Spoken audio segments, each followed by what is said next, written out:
Hey there everybody, and welcome to the channel. I'm your host, Puborama, and in today's video, I'll be breaking into the top 3 businesses that you should not be spending your money on as a new player in Grand Theft Auto Online. Now, I should also point out that these businesses are not great for experienced players either. In general, the saying I always say is time is money. For example, let's say there's a business that takes you 20 plus minutes to do a sale mission for, and you have to do this sale mission once every 2 hours. Well, if you do 3 of those sale missions, it's going to be 60 minutes. In 60 minutes, you can do a Cayo Perico heist. So if you're not making $1.2 million in those 3 sale missions, then you're actually losing money compared to doing something else. And it's a great example of how time is literally money. In today's video, I'll be breaking, as I said, into the 3 worst businesses to spend your money on. So let's get straight into it. In the number 3 position, we have special cargo, specifically sourcing your own special cargo. You can see I own 5 large warehouses, and I've been able to make $80 million out of these warehouses, which is kind of an insane amount of profit when you think about it. But there are a lot of catches. First of all, each crate you source is going to cost you money. If you source just 1 crate, it's going to cost you $2,000, but you're wasting so much time on the sources that it's not even worth it. If you're sourcing 3 crates, it's $18,000. So for every large warehouse you sell, you're spending $666,000 on crates, which is a lot when you think about it. So if I've done 20 crate sale missions, it's 20 times 600,000, so it's at least gonna be like 12 million or something crazy in terms of money I'm going to have to spend. So in terms of making money with special cargo, if you are sourcing it manually, you're gonna make about $400,000 an hour to $800,000 an hour if you're selling in a public lobby. And that's really just not that much money. I have a whole video breaking into the math and explaining why it's not worth it. Even if you're doing double sale mission weeks, it is still a waste of time compared to doing something as simple as the Cayo Perico heist paired with the agency method. So all of these try-hard grinders that always say, oh, you gotta do special cargo and you gotta wait, it's just not worth it. Now, that's not the same case as having Lupe and her associates grab you crates. If you buy large warehouses and every 48 minutes you go stop by them, you pay Lupe's associates to go source you crates, and then you go back to your deeds, yes, that is actually a fairly decent way of making money. You can make $144,000 an hour, and that's with adding in the price that you have to pay for the crates as well. So that's pretty dang solid, but you still have to sell them, which does take time.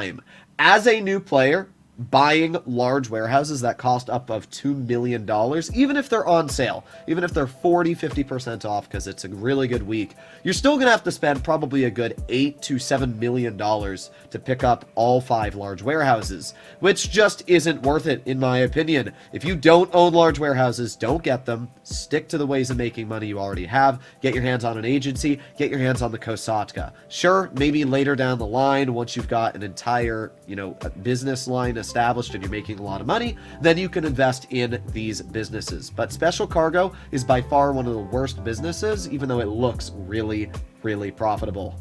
This is the hangar, and the hangar itself is a really, really good property. Not only, if you buy the one in Fort Zancudo, do you get low-level clearance, meaning that you can walk inside the military base, fly over it, and not get a 4-star wanted level, but you can also have a bunch of very awesome planes to your disposal. We've got the B-11 Strike Force, we got the Rogue, we got the Avenger, which is absolutely epic. There is a lot of nasty vehicles that you can store, and because of that, the hangar itself, definitely I would recommend to pick up.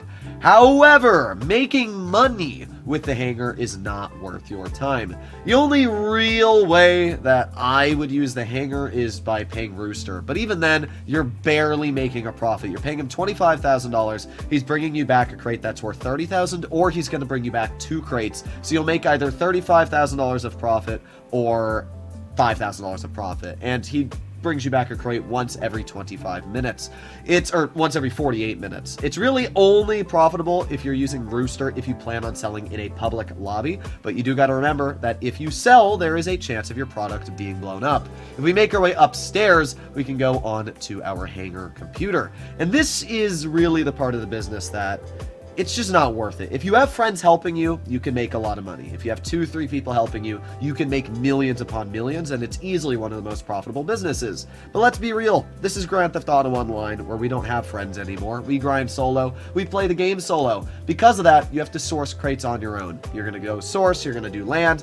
A land source mission is gonna take you anywhere from 6 to 10 minutes to complete, and you're gonna net $30,000 per crate. Once you filled your entire warehouse, you're gonna get a pretty decent chunk of money, but it's just not worth it. You're only going to make about $500,000 an hour as a solo player. If you're selling in a public lobby, it's about $750,000 an hour, and you can make the same amount of money doing payphone hits paired with vehicle cargo. So it's just, I personally don't see much of a reason to do air freight cargo. If there is a double money week, it's actually pretty solid. You can make 1.5 million because it's double, but you still need to sell in a public lobby. But at least it's somewhat profitable during a double money week.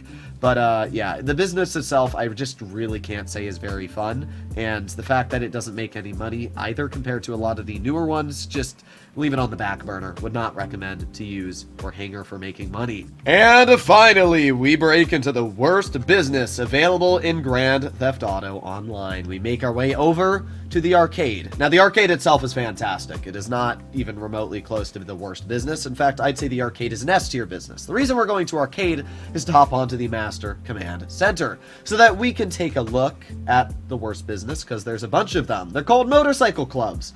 Now, there are people who will come into the comments and say, well, you just don't know what fun is. I don't want to spam the Cayo Perico heist over and over and over all day. I like to do different things. And sure, go ahead. But if you think selling your weed farm or your coke lab in a public business, selling post-op vans, is fun, I don't know what to tell you. Post-op vans suck.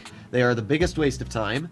For example, if you get Trash Masters or post-op vans, it's going to take you 25 to 30 minutes to do a sale mission. And the most profitable businesses is something like the Coke Lockup. Now, my Coke Lockup right now is worth $315,000, and it's about 60% full. At full stock, it's worth about $500-ish thousand. If you're selling in a public lobby, $750,000, right?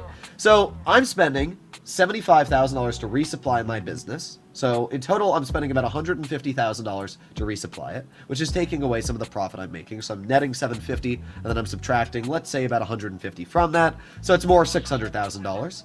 And let's say it takes me 20 minutes on average to do these sale missions. So in 40 minutes, if I sell my motorcycle club businesses in a public lobby, I'm going to net about $1.2 million if it's a full lobby and I'm selling it.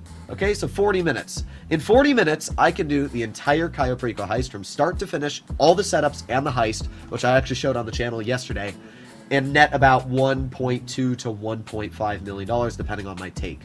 Now, would you rather have the opportunity of your businesses being raided while you're waiting for them to fill up, have the problem of selling in a public lobby, worrying about somebody blowing up your product, getting a bad sale mission vehicle like the Post-Op or Trash Master, or would you rather do a simple Cayo Perico heist?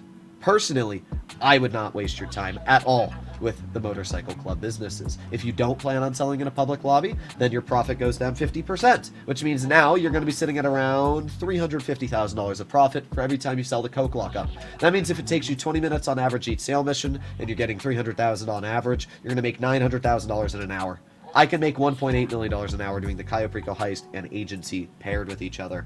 I just don't get it. Like, even if you're selling all of your businesses, all the sale missions suck. The amount of money you're making with them is not good. You have to pay to resupply. Do not waste your time on motorcycle club businesses. People can tell me all day that they like them, and go ahead, use them all you want.